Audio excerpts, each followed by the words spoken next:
नमस्कार मेरे प्यारे दोस्तों, मैं शुभम शर्मा स्वागत करता हूं आप सबका एक बार अपने YouTube के इस ज्योतिष चैनल में जिसका नाम है कुंडली का ज्ञान। अपने इस चैनल पे हम करते हैं आपकी जन्म पत्रिकाओं का विश्लेषण। आप जो डिटेल्स हमें हमारे कमेंट बॉक्स में देते हैं, हम करते हैं उन जन्म पत्रिकाओं का विश्लेषण और प्रयास करते हैं आपकी समस्याओं का समाधान करने का उपाय के माध्यम से। तो अगर इसी प्रकार आप भी चाहते हैं कि हम आपकी जन्म पत्रिका का विश्लेषण अपने इस यूट्यूब चैनल पे करें तो कमेंट बॉक्स में अपनी डिटेल हमें ज़रूर दें। डिटेल में आप अपना नाम, date of birth, time, place और साथ ही साथ अपना क्वेश्चन मित्रों ज़रूर मेंशन कर दीजिएगा।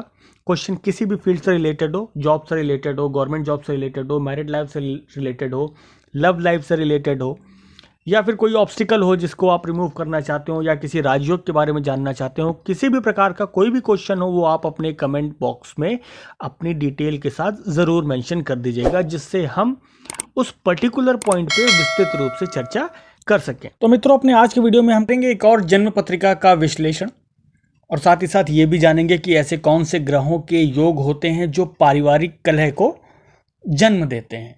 किस ग्रह के कारण या किस ग्रह की किस स्थिति के कारण इस प्रकार की सिचुएशन जो है वो बनती है कि परिवार में सुख शांति जो है वो नहीं रहती है, प्रॉपर्टी को लेकर के विवाद होते हैं, कुटुंब से बनती नहीं है, इस प्रकार की स्थितियां उत्पन्न होती हैं। तो अपने आज के वीडियो में हम करेंगे सुनील दत्त जी की जन्म पत्रिका का विश्लेषण। हमारे एक सब्सक्राइबर हैं अजमेर से, जिन्होंने अपनी डिटेल्स हमें भेजी हैं और चाहते हैं कि हम उनकी जन्म पत्रिका के माध्यम से उनके जीवन की समस्याओं का हल ढूंढने का प्रयास करें। तो सुनील दत्त जी अजमेर निवासी हैं और पारिवारिक संबंधों में मधुर इनके नहीं है। इनके परिवार से प्रॉपर्टी को लेकर के डिस्प्यूट, पैतृक संपत्ति को लेकर के प्रॉब्लम्स, ये सब इनके जीवन में चल रहा है। काफ़ी परेशान हैं, जानना चाहते हैं भाग्य इनके जीवन में कभी जो है वो सपोर्ट करेगा या नहीं करेगा, कि पूरा जीवन जो है वो ऐसे ही व्यर्थ हो जाएगा।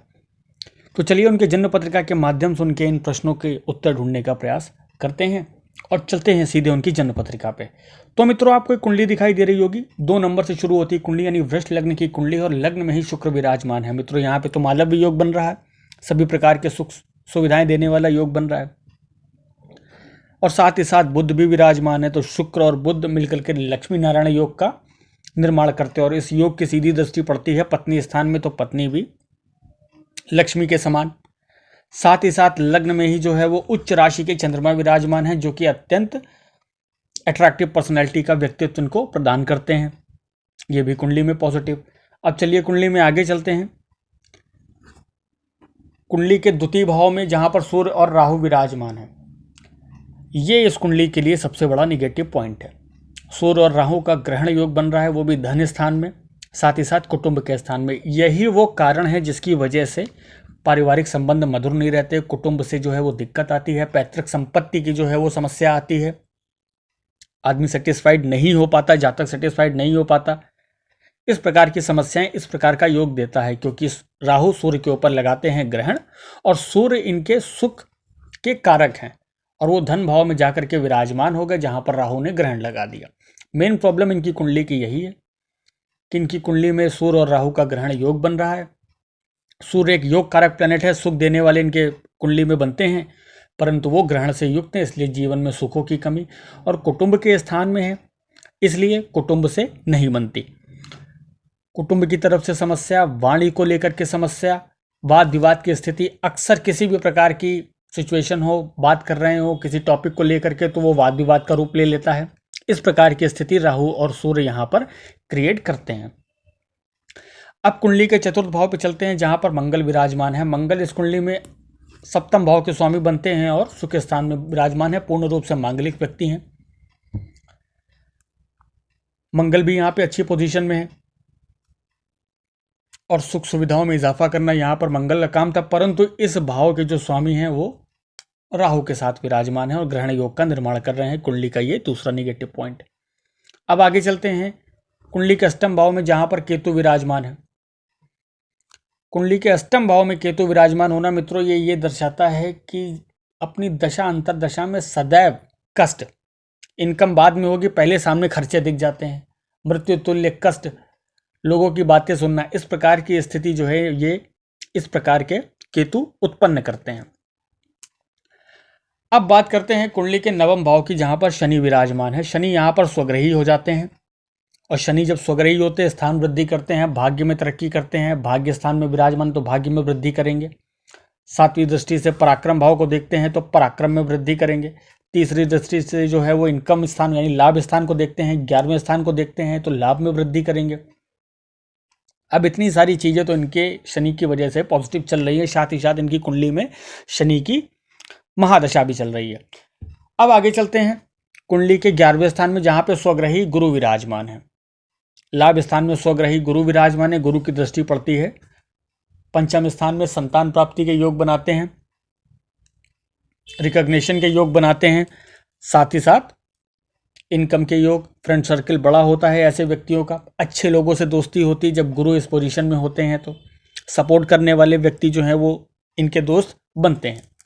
अब ये सब तो हो गई मित्रों कुंडली की बात कि कुंडली में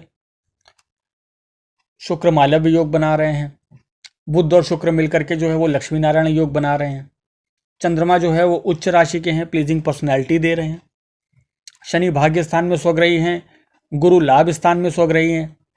ये सारे कुंडली के पॉजिटिव पॉइंट है। सिर्फ एक निगेटिव पॉइंट है कि राहु और चंद्र का ग्रहण योग इनकी कुंडली में बन रहा है।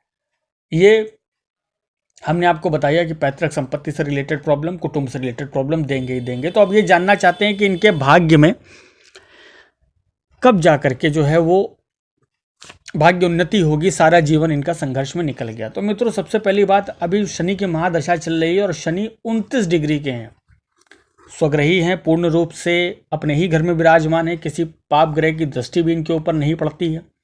फिर उसके बाद ऐसी समस्या क्यों आ रही है? क्योंकि शनि 29 डिग्री के हैं। आपको शनि देव को प्रसन्न करना है, प्रत्येक शनिवार जो है वो आपको शनि देव की आराधना करनी है। साथ ही साथ अगर आप चाहें तो नीलम धारण कर सकते हैं, आप नीलम धारण करिए, आपके जीवन में सुखों का आना जो है वो शुरू हो जाएगा, सुख और समृद्धि दोनों मिलनी शुरू हो जाएगी। नीलम को टेस्ट करके ही पहनिएगा, बिना टेस्ट करे नीलम नहीं पहना जाता है, ये ध्यान रखिएगा।